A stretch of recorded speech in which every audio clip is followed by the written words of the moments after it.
ever really thought about my wedding when I was little, I was much more interested in going into show business and wearing lovely clothes.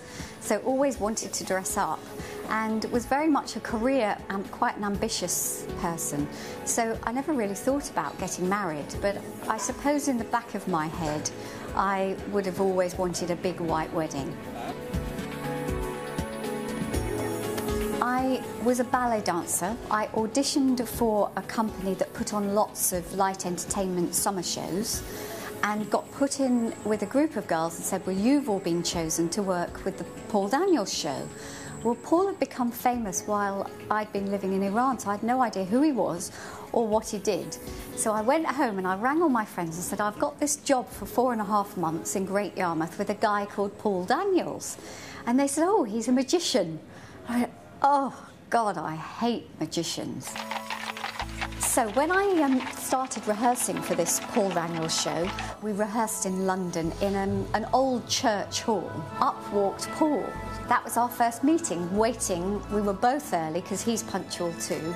And we actually, that very first meeting, I really liked him, and we both ended up laughing because I'm quite a joker and so is he. The relationship grew. And there was a defining moment where I knew the relationship then became more serious, shall we say. I'd bought my own flat and he wanted to help me buy it, and I'm very independent and I wouldn't let him help me.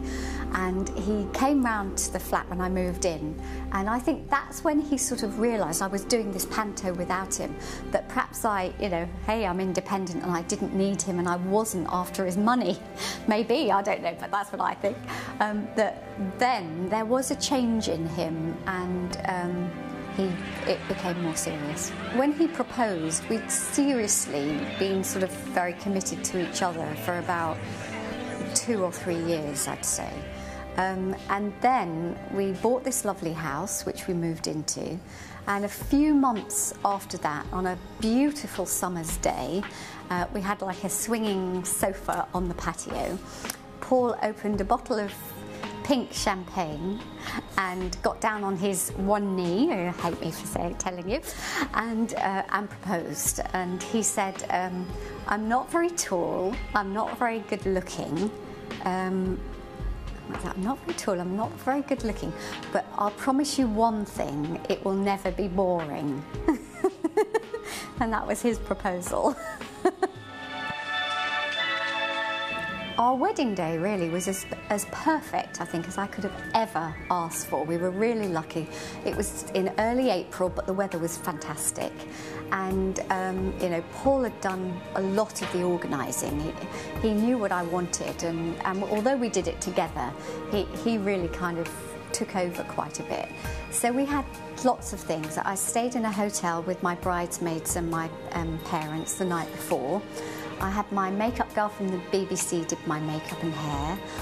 My dress I had designed by the dress designer at the BBC who was doing my evening dresses for the Paul Daniels Magic Show. We got married at the Beaconsfield Registry Office in Buckinghamshire, and it has a huge green outside and it's large, so we could fit 150 people in.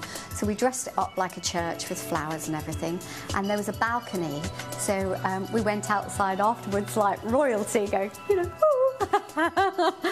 At our wedding, our show business guests were Adam Faith, who sadly is no longer with us, and his lovely wife, Jackie. Barbara Windsor. We had, not all show business friends. We've got lots of friends who aren't in show business.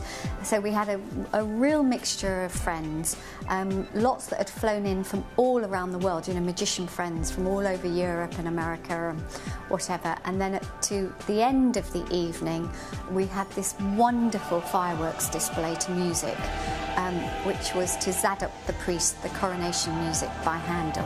And we chose that because Paul's father's Christian name was Handel. And it was just, a magical end to the evening.